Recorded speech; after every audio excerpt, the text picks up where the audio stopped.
They're lying all the time. I suspect, well, let's look at what they're not telling about Gaza.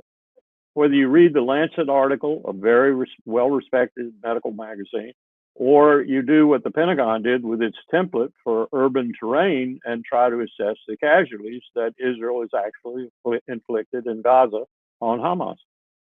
It's over 200,000. There's no question in my mind that it's over 200,000. Many of those bodies we will not find because the rubble is so piled and deep upon their bodies, or their bodies are so eviscerated, or both, they will never be able to be counted. They'll just bulldozer over them. But the rate of the template shows the type of terrain, density of the terrain, the population. We have to remember Gaza is not even as big as Greater London. It shows the concrete, the rebar, all the different material, and all the different kinds of buildings and so forth. You put this template down and you say, and it's very accurate. We did it in Afghanistan, we did it in Iraq, we did it everywhere else we've been in modern times. It's very accurate. It predicts how many casualties are there. It's over 200,000 Gazans that they've killed right now. It's poppycock. Hamas doesn't want it to be that high because they feel like it'll disenchant the Gazans in terms of support. I suspect that's happened a long time ago. And Israel doesn't want it that high because then the war crimes have even more credibility and have more weight in the international community. So they're lying. They continue to lie. And they're lying the same way about their own casualties, both wounded and killed, though, as I said, the killed is not nearly as high as the wounded. And the wounded is what to look at in terms of determining what's happening. In addition to that, they're lying about the missiles and what the missiles have done, both from Hezbollah, Houthis, and from Iran.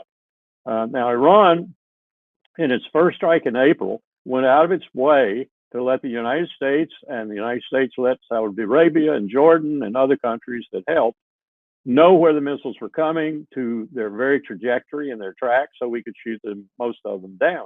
But even then, a few got through. But the second wave that came in, many of them got through.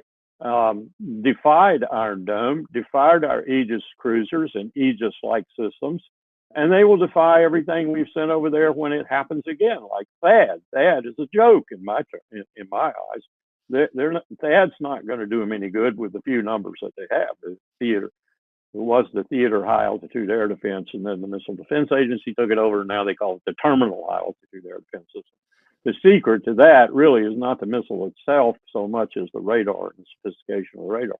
But you can just, you can swarm that and beat it too. So if another attack comes from Iran, and it is predicated upon a more devastating attack by Israel on Iran, whether it's all missiles or aircraft and missiles or all aircraft, and it doesn't matter what the targets are, though some will be more serious than others, of course, then Iran's going to devastate Israel, overwhelm everything, and devastate Israel. And it will be the first time that in most of those Jewish Israelis' lives that they have seen this kind of devastation. I predict the population of Israel will go down by 2 million within 6 weeks. It's already gone down by 1 million.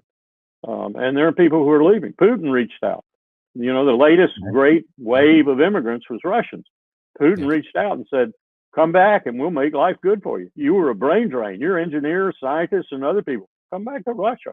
We'll welcome you. We'll get you good jobs and everything else. There are some people going to take him up on that. Yeah. It's not safe anymore. It is not a safe haven anymore.